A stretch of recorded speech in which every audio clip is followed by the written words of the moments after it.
नमस्कार, MG TV में आपका स्वागत है। मैं हूं रंजीत छाबड़ा। आइए चलते खबरों की ओर। अखिल भारतीय विद्यार्थी परिषद का छात्र समागम कार्यक्रम पेंटिनगंज क्षेत्र स्थित स्थानक भवन में संपन्न हुआ। कार्यक्रम के मुख्य अतिथि डॉक्टर रोशन उपाध्याय थे और विशिष्ट अतिथि के रूप में पंडित राज्य शर्मा, सांसद प्रतिनिधि उमेश साहू, वक्ता संदीप पांडव, शैलेंद्र साहू और परिषद अध्यक्ष पूजा यादव आदि उपस्थित थे।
हमें मिटानी दूरी है, किंतु किसी भी कट्टरता का प्रतिकार जरूरी है। न्याय मांगती है जनताएं, और सब मिलकर स्वीकार। सकल विश्व में गूंज रही है भारत माँ की जय जयकार। सब शिक्षित हो सृजन करें, स्वरोजगार के साधक हो, निज निर्भरता स्वाभिमान को ध्येय दिशा में परिषद यात्रा हो भारत विराट साकार। सकल विश्व में गूंज रही है भारत माँ की जय जयकार, भारत माँ की जय जयकार, बोलो भारत माता की, भारत माता की, वंदे वंदे, बोलो भारत माता की, भारत माता की। भारत होगा संघ शक्ति का हो विस्तार, गूंज उठे भारत माँ की जय जयकार,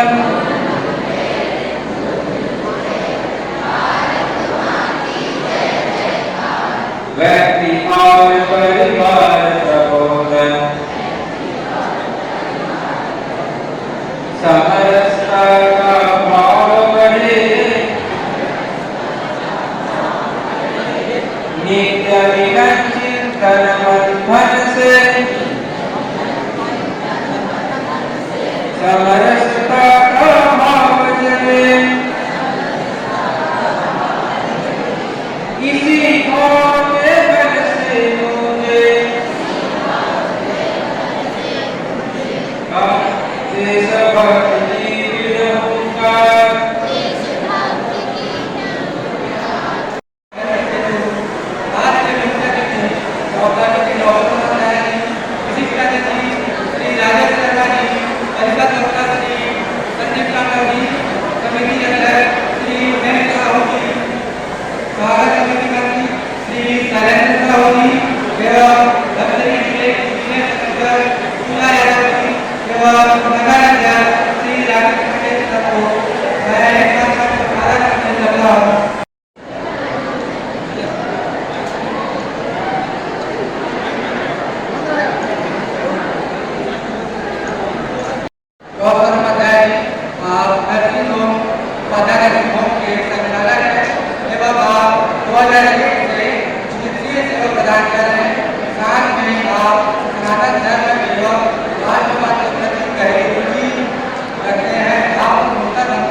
गहरी आस्था एवं अभिरुचि रखते हैं,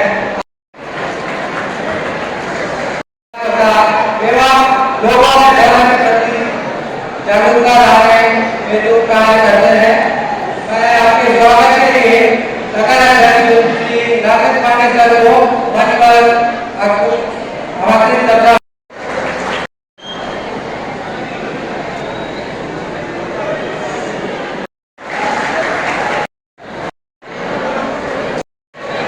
अतिथियों के स्वागत पश्चात सारगंभित उद्बोधन में मुख्य अतिथि डॉक्टर रोशन उपाध्याय, सांसद प्रतिनिधि उमेश साहू और समाज सेवी पंडित राजेश शर्मा ने कहा कि करियर बनाने का कोई शॉर्टकट नहीं होता, कड़ी मेहनत और पक्के इरादे से ही लक्ष्य को पाया जा सकता है। श्री राजेश शर्मा जी, परिषद वक्ता श्री संदीप टांडा जी, समिति अध्यक्ष श्री उमेश साहू जी, स्वागत समिति सचिव श्री शैलेंद्र साहू जी एवं दफ्तरी नगर अध्यक्ष डॉक्टर राकेश पांडे सर, आप सभी को दीप प्रज्वलन हेतु आमंत्रित करता हूँ।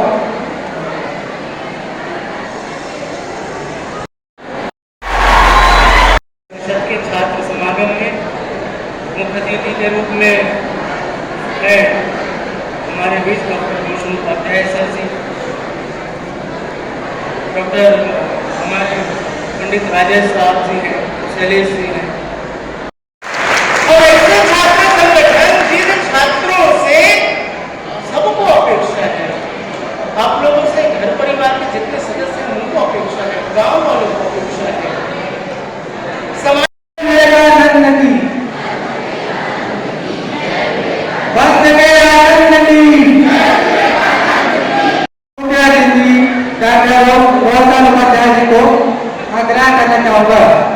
की परंपरा की जो पवित्र फागुन मास की कृष्ण पक्ष की द्वितीया है, मेरे साथ बोले, सनातन की पवित्र परंपरा की फागुन मास की कृष्ण पक्ष की आज द्वितीया है। उस शुभ अवसर संगोष्ठी के लिए एकत्र हुए हैं। तो हे भगवान, या फागुन मास क्या होता है, या कृष्ण पक्ष क्या होता है, चूंकि हम जिस कैलेंडर का उपयोग करते हैं वह कैलेंडर ग्रेगोरियन कैलेंडर है। वह कैलेंडर जो है भारत की परंपरा का नहीं है, हमारी परंपरा का नहीं है। हे भगवान, हमारी परंपरा का जो कैलेंडर होता है वह जो है 3 चीजों में निर्धारित होता है। एक चंद्रमा की गति पे, एक सूर्य की गति पे, एक नक्षत्रों की गति पे। तो जो चंद्रमा की गति पे जो हमारा कैलेंडर है उसमें जो है अब 2023वां वर्ष लगने वाला है, और जो नक्षत्रों के आधार पर जो हमारा कैलेंडर है जिसे हम ब्रह्म संवत कहते हैं, उसका समय करीब जो हो गया है 1,96,08,53,125 प्यारे बच्चों, ये सनातन परंपरा के मुताबिक सुन रहे हैं कि पृथ्वी का वर्तमान आयु जो है 1,96,08,53,123 वर्ष हो चुके हैं, और हमारा नया वर्ष प्रारंभ होता है चैत प्रतिपदा से। कब से होता है प्यारे बच्चों? चैत प्रतिपदा से। तो फागुन है, चैत है, इसका मतलब क्या हुआ? जिस प्रकार से अंग्रेजी कैलेंडर होते हैं जनवरी फरवरी होते हैं, तो हमारी परंपरा का वर्ष होता है बेटा, वो कब से चालू होता है? चैत प्रतिपदा। अर्थात अगले महीना जो नवरात्रि आने वाली है, तो जो नवरात्रि का जो पहला दिन होगा वह हमारा नया वर्ष, हमारा नया वर्ष। ये 31 और 1 जनवरी की बात जो है हमारी परंपरा की है। हमें यह जानना अत्यंत आवश्यक है कि चैत प्रतिपदा को हमारा नया वर्ष होता है। कब होता है? चैत प्रतिपदा, जो नवरात्रि का पहला दिन है। दूसरी प्रकार से जब चैत का होता है, चैत के बाद क्या आएगा? जैसे आप सब बच्चों को जनवरी फरवरी पता है, तो मेरे साथ जो है सनातन की परंपरा के बाकी बहनों का नाम लेने का प्रयास करेंगे। चलो बोलो भाई, चैत, वैशाख, जेठ, आषाढ़, सावन, भादो, अश्विन, कार्तिक, पूस, माघ, और ये 12वां महीना जो चल रहा है वह सनातन का आखिरी महीना है, जिसे फागुन का महीना कहते हैं। क्या कहते हैं? फागुन का महीना कहते हैं। तो प्यारे बच्चों, ये 12 महीने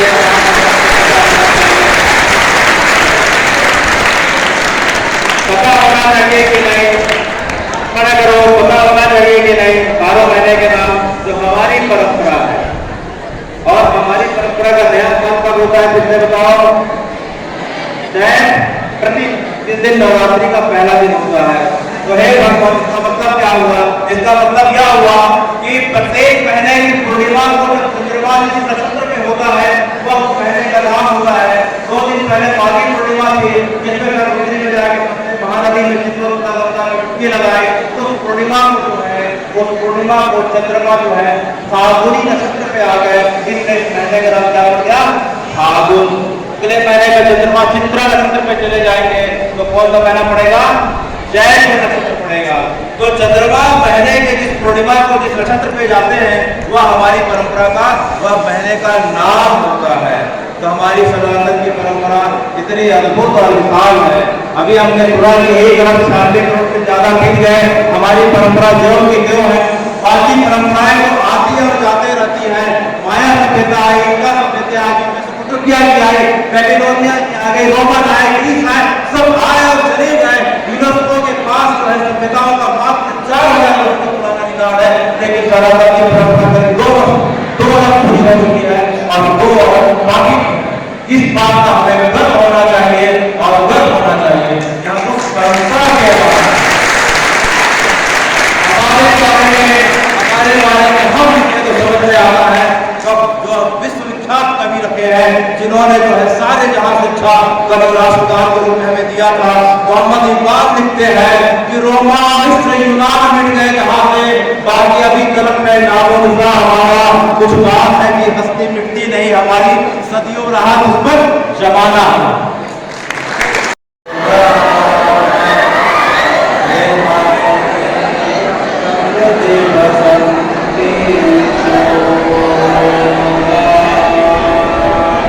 जिस चोले को पहल शिवाजी थे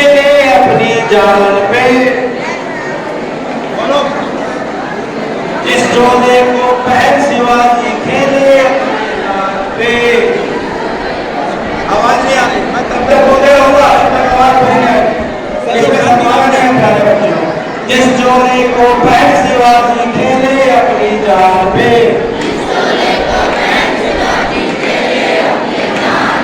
इसे सिंह की रानी मिट गई अपनी आन पे, जिसे झांसी की रानी मिट गई अपनी आन पे, उस शोले को पहन के निकला, पहन के निकला, पहन के निकला, उस शोले को पहन के निकला, पहन के निकला, पहन के निकला, अब्बस को अब्दुल्ला मेरा रंग दे बसंती चोला। अरे भाई हाथ ऊपर करके नाचो, झूम के नाचो, कौन मना किया है? अब होली का स्वागत ऐसे ही करना पड़ेगा। मेरा रंग दे बसंती चोला रे मैं रंग दे बसंती चोला, मेरा रंग दे बसंती चोला। भारत माता की, भारत माता की।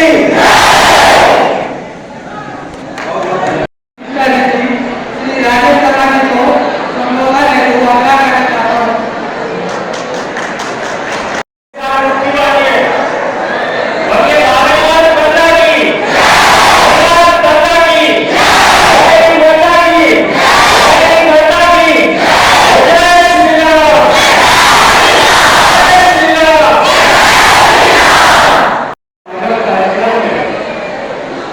मेरे साथ है नगर निगम के पूर्व सभापति पार्षद, हमारे स्टूडेंट जनरल क्षेत्र के जन प्रतिनिधि मेरे बड़े भाई आदरणीय राजेंद्र शर्मा जी बैठे हैं, उनको मैं प्रणाम करता हूँ। आज के इस कार्यक्रम पर मंच पर उपस्थित कार्यक्रम के मुख्य अतिथि महोदय डॉक्टर रोशन उपाध्याय जी, उनको भी प्रणाम और वंदन करता हूँ।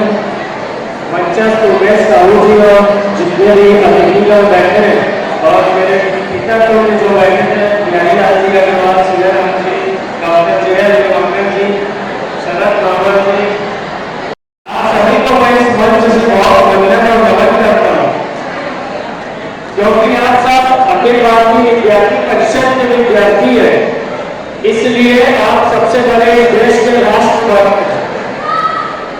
मेरी आवाज आ रही पीछे तक, आपसे सिर्फ 10 मिनट का ध्यान रखने और आकर्षित करना चाहूंगा। मैं कोई 20-25 मिनट नहीं बोलूंगा, आपको सिर्फ 10 मिनट बोलूंगा, लेकिन एक आपसे अपेक्षा करता हूँ कि आप मेरे साथ मेरा एक धर्म होता है कि मैं आपके स्तर तक जाऊँ और आपको अपने स्तर तक ले आऊँ और एकांत में स्थापित हो। इसलिए 5 मिनट बस मेरे को अपना समय दीजिएगा, कि एक दूसरे की बात मत करिएगा, क्योंकि ये कार्यक्रम का आयोजन कराए तो आप लोग के साथ मेरे को भी समागम करने का अवसर मिला है। आप लोग वैसे भी इस जीवन के सबसे महत्वपूर्ण पड़ाव पर है। मैंने अपने जीवन के अनुभव से, अपने भाइयों से और अपने पिताओं से जाना है कि जब विद्यार्थी स्कूल में, कॉलेज में होता है तो वो उसके जीवन का सबसे महत्वपूर्ण पल, उस जीवन का महत्वपूर्ण क्षण होता है, जिसमें उसे तय करना रहता है कि उसका जीवन आगे किधर जीविका के लिए निर्धारित होगा। और आप लोग अखिल भारतीय विद्यार्थी परिषद के हैं, इसलिए आपके ऊपर दोहरी जिम्मेदारी। पहले कार्यकाल जो थे आपके 1949 से, जिन्होंने जिम्मेदारी के साथ राष्ट्र के पुनर्निर्धारण की, राष्ट्र के पुनर्निर्माण की परिकल्पना के साथ, एक सोच के साथ अखिल भारतीय विद्यार्थी परिषद का गठन किया था। आ जाइए, आप जल्दी आ जाइए, बैठे जल्दी पड़ेगा। सबसे पहली बात कि आप लोगों की जीविका कुछ भी हो सकती है, उससे आपका जीवन चल जाएगा। आपको उसके लिए आप अभी दफ्तरी के स्कूल में, कॉलेज में पढ़ते हैं, लेकिन उच्च शिक्षा के लिए आपको बाहर जाना पड़ेगा, जिसके लिए आपका जीवन की दिशा निर्धारित होगी। पर वहाँ बाहर जाने के बाद आपको वहाँ 2 कठिनाइयों का सामना करना पड़ेगा। आप लोग उस बात को जानते हैं कि नहीं जानते, मैं नहीं जानता। आप जब बाहर आएंगे तो आपको लेफ्ट विंग,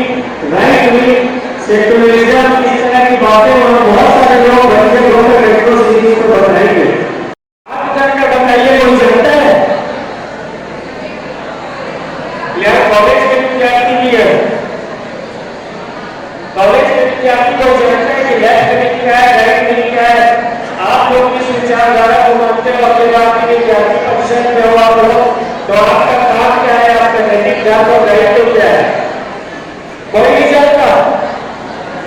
मैं आपको बताता हूँ, मेरी बात ध्यान से सुनिएगा। फ्रांस में अधिवेशन होना था संसद में, उसमें देश के अंदर एक निर्णय लेना था। तो जब वहां संसद भवन के अंदर में संसद की सभा रही, तो कुछ लोग जो एक विचारधारा के थे वो उल्टी तरफ बैठे, और कुछ लोग जो एक विचारधारा के थे वो सीधी तरफ बैठे, और ये जो दोनों विचारधारा के बीच के लोग थे वो बीच में बैठ गए। वहां से पहली बार शब्द की उत्पत्ति हुई। फ्रांस क्योंकि एक क्रिश्चियन कंट्री है, इसलिए वहां क्रिश्चियनिज्म के हिसाब से अगर कोई निर्णय संसद से पास होगा, ऐसा बोलने वाले लोग सीधे रंग पे बैठे थे, तो उसको दक्षिणपंथी या की आइडियोलॉजी कहा गया। और जिन लोगों का यह मानना था कि धर्म के आधार पर संसद भवन के निर्णय नहीं होंगे, वो उल्टे रंग पर बैठे थे, वो लेफ्ट विंग की आइडियोलॉजी को बढ़ने वाले रहते। और जो दोनों तरफ बिल्कुल रहते हैं वो बीच में बैठे हुए थे, वो सेक्युलरिज्म का 14 तारीख के भारत में भी आज यहाँ चला रहे हैं। अखिल भारतीय विद्यार्थी परिषद की स्थापना राष्ट्र के पुनर्निर्माण करने के लिए होगी।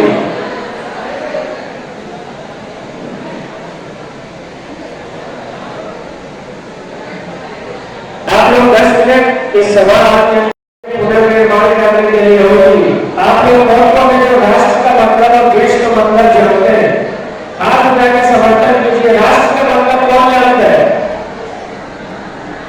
कोई नहीं जानता। देश का मतलब कौन जानता है? देश क्या होता है? भारत का मतलब कौन जानता है? अभी हमारे आचार्य डॉक्टर साहब भारत का अर्थ बढ़ा रहे थे। कितने लोग जो भारत का अर्थ जानते हैं? कोई नहीं जानता। वही से बोलिए, खड़े होकर अगर कोई जानता है तो चलिए, कोई बात नहीं है, आप लोग ध्यान से सुनिए। भारत का होता है भा से जो रथ है वो भारत, भा माने भास्कर, भा माने आभा, भा माने प्रवाह, भा माने ज्ञान। ज्ञान की ज्योति से दैनिक जो होता है वो भारत है।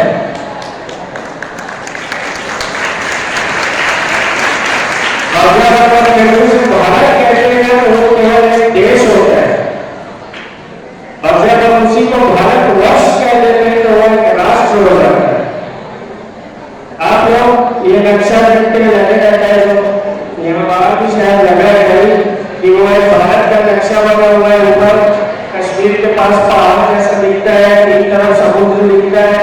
तो ये जो भौगोलिक सीमाओं से घिरा हुआ क्षेत्र है ना, वो एक देश है भारत। लेकिन जब उसमें रहने वाले जन, उनकी विचारधारा और उनकी भविष्य की चेतना उसमें समाहित हो जाती है, वो एक राष्ट्र हो जाता है, जो भारतवर्ष होता है। जब हम अपने रूप से कहते हैं ये गंगा, जो एक सिर्फ नदी है, जो 4 प्रांतों से बहते हुए हिमालय से निकलकर समुद्र में मिल जाती है, तो वो एक देश है। लेकिन जब हम उसको कहते हैं गंगा मां, जो अपनी जल की कोटि बूंदों से पूरे भारतवर्ष के लोगों का जीवन का संचय करती है, तो वो राष्ट्र हो जाती है। ये हमारी विचारधारा मुख्य रूप से भारतीयता की है। भारत की विचारधारा राष्ट्र की है। राष्ट्र का अर्थ देश कभी नहीं होता। और ये जो पुनर्निर्माण जो मुख्य विचारधारा है, एबीवीपी के पहले स्लोगन में भारत माता की जय, राष्ट्र का पुनर्निर्माण लिखा है। तो पुनर्निर्माण की आवश्यकता क्यों पड़ती है? जब किसी का विखंडन होता है, जब किसी का गांव किसी कार्यक्रम में विलोपित हो जाता है दुर्घटनाओं के कारण, तो उसका पुनर्निर्माण की आवश्यकता पड़ती है। और ये जिम्मेदारी पूरे देश के विद्यार्थियों को दी है।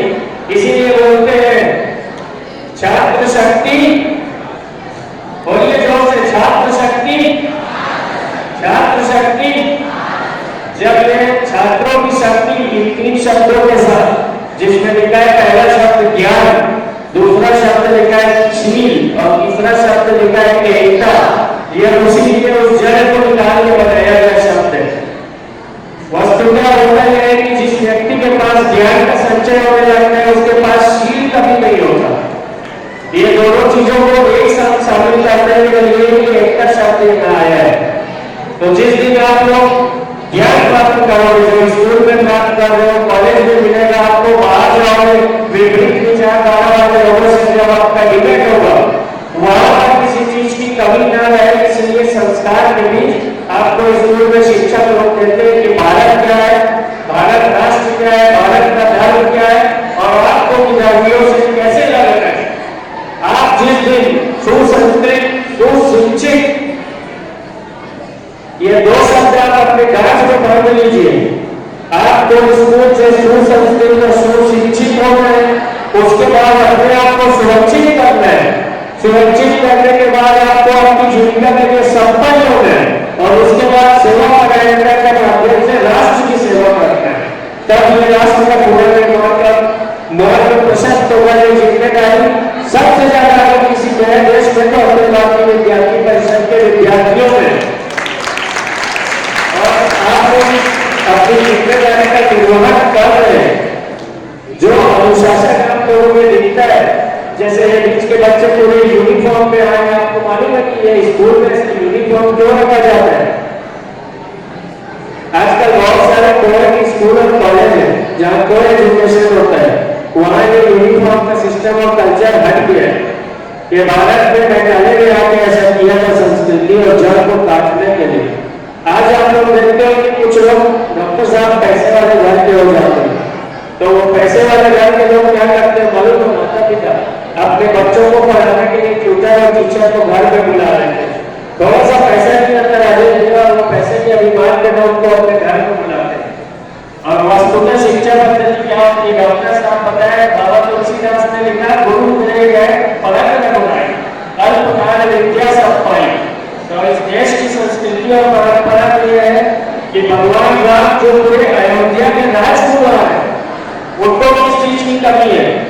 उनके यहाँ तो अपार संपत्ति, राज्य का शासन, सत्ता, रोजगार चाहते तो वशिष्ठ जी को अपने घर में बुला के पढ़ लेते, लेकिन वो भी शिक्षा प्राप्त करने के लिए आप जन की तरह गुरुकुल जाकर शिक्षा प्राप्त करें। जब आप यूनिफॉर्म पहनते हैं तो हमारे ज्ञान का, हमारी ऊंचाई और नीचाई, अमीरी और गरीबी का भेद मिट जाता है। चेहरे की पहचान केवल एक विद्यार्थी की रह जाती है, इसलिए वो यूनिफॉर्म पहना के स्कूल ले जाता है। मैं आप लोग से ये बहुत अपेक्षा करता हूँ कि आप लोग अखिल भारतीय विद्यार्थी परिषद के राष्ट्रभक्त सैनिक हैं। आप लोग स्वाध्याय करें। आप लोग स्वाध्याय करने के बाद भारतीय परंपरा और संस्कृति के अनुसार जब आप चारों विधाओं में अपने को पारंगत करेंगे, तब आप वो जीवन से तत्व जिज्ञासा, ये जीवन आपको सिर्फ जानने के लिए मिला है, लेकिन हम अपने करियर करने के लिए क्या समझते हैं कि कोई एप्पल का सीईओ बन जाए, कोई गूगल का सीईओ बन जाए, कोई इंफोसिस में नौकरी लग जाए, कोई आपके बड़ा इंडस्ट्रियलिस्ट बनना चाहता है। मेरे हिसाब से ये जीवन का लक्ष्य नहीं होता। आप लोग की जो विचारधारा का मूल बीज मंत्र है, वो इस राष्ट्र का पुनर्निर्माण, वो ही जीवन का लक्ष्य है, क्योंकि उस जीवन के लक्ष्य को प्राप्त करेगा अगर व्यक्ति तो वो ईश्वर को प्राप्त कर लेगा और उसका जीवन सफल हो जाएगा। सब अध्ययन के क्षेत्र में जाइए, जिसकी जहाँ रुचि है वहाँ अध्ययन करिए। जिसको विज्ञान विषय में रुचि हो विज्ञान के आगे की पढ़ाई करेंगे, जिसको आर्ट्स में रुचि हो जाइए, जिसको कंप्यूटर साइंस में वो और करिए। रुचि के विषय में बाहर आपको अगर कोई काम करना है तो वो चलता फिरता राष्ट्र सैनिक बनाकर पूरे देश में काम करना है।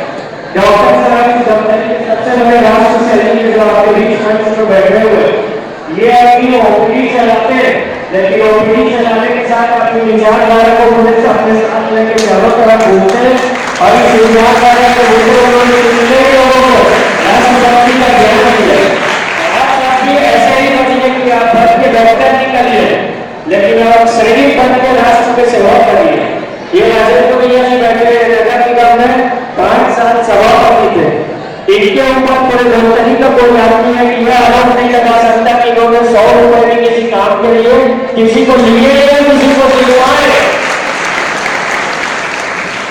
अपनी विचारधारा से पूरे क्षेत्र में प्रसिद्धि पाकर निर्माण कर बैठे और उनकी देखिए मेरे साथ आए आने के बाद रास्ते में जब हम अंदर आ रहे थे ना तो मुझे कहते हैं कि आप जाइए आप वहाँ ऊपर बैठिए मैं यहाँ बैठा हूँ। ये इनका बड़प्पन है। आप एक बार जोर से तरीके से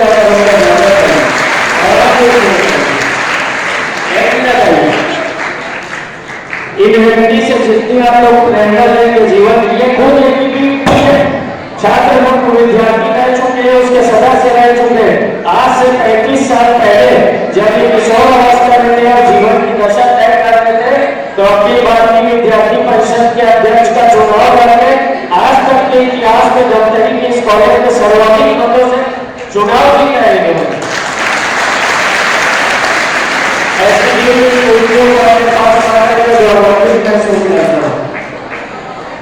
और आप लोगों से आशा करता हूँ कि आप लोग इस राष्ट्रभक्ति के तौर पे लग जाइए, अपना कैरियर भी बनाइए, देश का भी काम करिए और अपनी आइडियोलॉजी के अनुरूप अपने आप को समृद्ध और तैयार करिए कि कहीं पर भी कोई विद्यार्थी आपसे विवेक कर रहा है तो वो आपके सामने नतमस्तक हो जाए।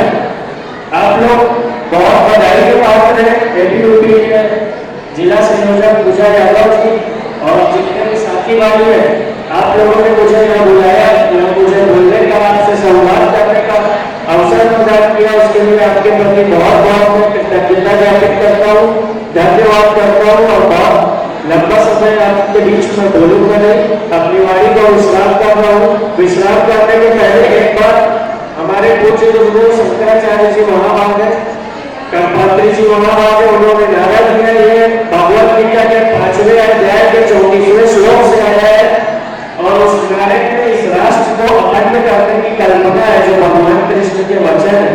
एक बार कल्पत्री जी महाभाग में नारा लगा दीजिए, बोलिए सत्य सनातन धर्म की, धर्म की, धर्म का, धर्मियों में विश्व का,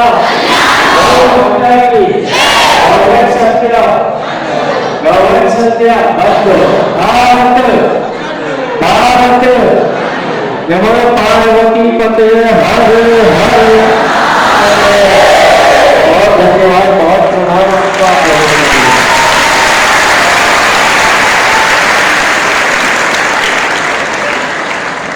ये जो आयोजन है छात्र सम्मेलन, इसमें मोटिवेशन की आवश्यकता ज़्यादा महसूस हो रही थी। तो क्या लगता है ये जागरूकता का जो अभियान है ये बहुत संक्षिप्त चलन से सफल होगा या इसके लिए और लंबा सफ़र करना पड़ेगा? अंधेरा हो तो शुरुआत तो एक दीपक के जलाने से होती है, फिर धीरे धीरे उसका प्रकाश जो है फैलते लगता है। शुरुआत का संबोधन संक्षिप्त होने का कारण यह था कि इतने दिनों से हमारी परंपरा के बारे में सही जानकारी नहीं होने के कारण एक बार में अगर हम विस्तारपूर्वक बात करें तो कई बार लोगों को अविश्वसनीय लगती है, काल्पनिक लगती है। तो हम तथ्यों के आधार पर जो संक्षिप्त जानकारी रखे हैं तो मुझे पूरी उम्मीद है कि आने वाले समय में जब वो बच्चे विश्लेषण करेंगे तो उनका अपने परंपरा के प्रति और ज्ञान का वर्धन होगा और उनकी खुद की इच्छा होगी हम और जानें। छात्र नेता सुभाष यादव ने कहा कि छात्र कल का भविष्य हैं, राष्ट्र उनके हाथों में होगा। उन्हें मार्गदर्शन देने अतिथि वक्ता पधारे हैं। छात्र समागम जो है जी, ये किस संदर्भ में आयोजित किया जा रहा है? अखिल भारतीय विद्यार्थी परिषद आज़ादी के अमृत महोत्सव को सेलिब्रेट कर रही है। विद्यार्थी परिषद का भी आज़ादी का अमृत महोत्सव हो गया है। हमारे देश के प्रधानमंत्री नरेंद्र मोदी के द्वारा देख रहे हैं कि G20 जैसे चीज़ों का नेतृत्व कर रहे हैं। भारत को वास्तव में अमृत का महोत्सव आ गया है। अमृत पाने के लिए पहले विष झेलना पड़ता है। हमने 70 साल विष झेला, तब आज 75वें साल में हम अमृत महोत्सव में प्रवेश कर चुके हैं। आज उसी को अखिल भारतीय विद्यार्थी परिषद अमृतकाल महोत्सव के रूप में ऐसे बड़े बड़े अनेक कार्यक्रमों के माध्यम से, छात्र समागम के माध्यम से विशेष छात्रों तक पहुंचने के लिए, छात्रों का मोटिवेशनल करवाने के लिए कि छात्र अपने कैरियर के लिए कैसे जागरूक रहे, छात्र दिशाहीन ना हो, छात्र भ्रष्टाचारी छात्र आगे चल के ना बने। एक सशक्त समाज के लिए, सशक्त भारत के लिए, एक उत्कृष्ट भारत के लिए एक हमें सशक्त छात्र की जरूरत है जो छात्र छात्राओं को ऐसे छोटे छोटे कार्यक्रम के माध्यम से पहुंचाते हैं।